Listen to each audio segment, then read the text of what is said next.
नमस्कार बच्चों, आपका स्वागत है आपके अपने YouTube channel AK study point में।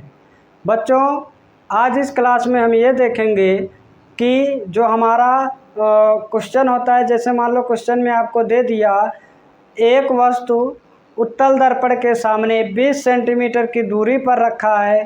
उस वस्तु द्वारा बनने वाला प्रतिबिंब जो है वस्तु की लंबाई का आधा है, या फिर बोल देगा 1/3 है, 1/4 है, उसके बाद बोल देगा 2 गुना है, 3 गुना है, 4 गुना, 5 गुना। इस टाइप का जो क्वेश्चन होता है बच्चों, यहाँ पे पहले इसके कॉन्सेप्ट को हम क्लियर करेंगे, उसके बाद हम क्वेश्चन को करेंगे।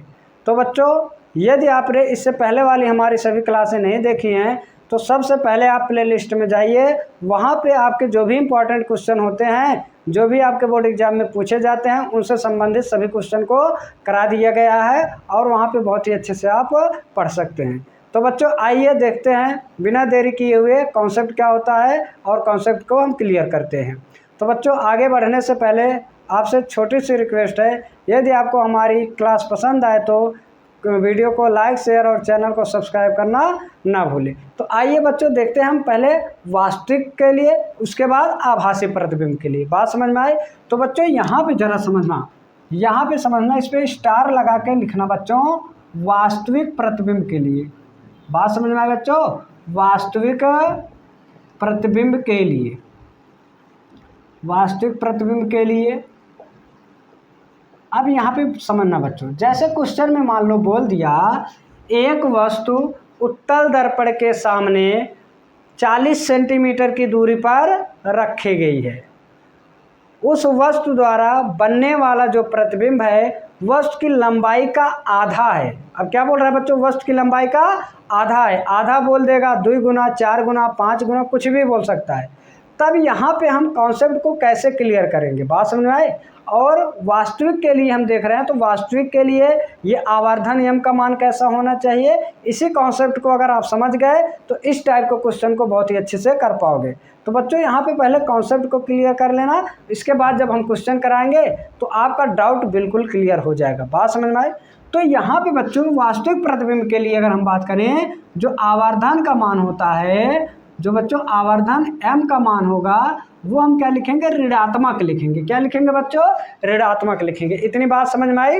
वस्तु का अगर हमारा क्या है, जो हम वस्तु द्वारा प्रतिबिंब बन रहा है, अगर वो हमारा प्रतिबिंब कैसा है, वास्तविक है, तो वास्तविक के लिए हम कैसा रखेंगे? m का मान ऋणात्मक रखेंगे। इतनी बात समझ में आई? अब यहाँ पे जो दूसरा कॉन्सेप्ट हमारा होगा बच्चों, आभासी प्रतिबिंब के लिए। बात समझ में आई? आभासी प्रतिबिंब के लिए, आभासी प्रतिबिंब के लिए, ठीक है, आभासी प्रतिबिंब के लिए। तो यहाँ पे जरा समझना बच्चों, अब यहाँ पे जो हमारा होगा आवर्धन, आवर्धन यम का मान जो होगा बच्चों, वो हमारा कैसा होगा? धनात्मक होगा। बस बच्चों, यही 2 बातें हैं। यदि आप इन 2 बातों को समझ जाते हैं तो आप क्वेश्चन को बहुत ही अच्छे से कर पाएंगे। आपको क्वेश्चन में कोई भी समस्या होने वाली नहीं है। बात समझ में आई? ज़रा यहाँ पे थोड़ी बातें सुनना। मान लो क्वेश्चन में बोल दिया कि एक उत्तल दर्पण है। क्या है? उत्तल दर्पण है बच्चों। क्या हम जानते हैं हमारा ये उत्तल दर्पण होता है? यही तो होता है हमारा उत्तल दर्पण। एक उत्तल दर्पण के सामने मान लो बच्चों 30 सेंटीमीटर की दूरी पर, कितने? 30 सेंटीमीटर की दूरी पर कोई वस्तु रखी गई है। अब इसके द्वारा जो प्रतिबिंब हमारा बन रहा है वस्तु की लंबाई का आधा है। क्या है बच्चों? वस्तु की लंबाई का आधा है, या फिर बोल दिया 2 गुना हो गया, 3 गुना, 4 गुना, 5 गुना, कुछ भी बोल सकता है। तो बच्चों, ये जो आधा 2 गुना, 3 गुना, 4 गुना बोलता है ना, तो बच्चों वो हमारा किसका मान होता है? यम का मान होता है। अब अगर यहाँ पे हमारा प्रतिबिंब आभासी रहेगा तो हम इसका जो मान बोलेगा 2 गुना, 3 गुना, आधा, 1/4, 1/3, तो बच्चों अगर हमारा प्रतिबिंब आभासी रहेगा तो इसका मान हम धनात्मक रखेंगे। कैसे रखेंगे? धनात्मक। इतनी बात समझ में आई? लेकिन जब बोल देगा क्वेश्चन में कि जो हमारा प्रतिबिंब बन रहा है वो प्रतिबिंब हमारा कैसा है बच्चों? वास्तविक है। क्या है बच्चों? वास्तविक है। तब हम यहाँ पे क्या रख लेंगे? माइनस रखेंगे। इतनी बात समझ में आए बच्चों? बात समझ में आए? तो यहाँ पे केवल ये एक चीज़ याद रखना, जो बोलता है 2 गुना, 3 गुना, 4 गुना, 5 गुना, तो वो बच्चों हमारा यम का मान होता है। यहाँ से कॉन्सेप्ट को आप ज़रा क्लियर रखना, बात समझ में आई। तो बच्चों अभी कुछ और भी क्वेश्चन बचते हैं जिनको हम बहुत ही आसानी से करते हुए चलेंगे।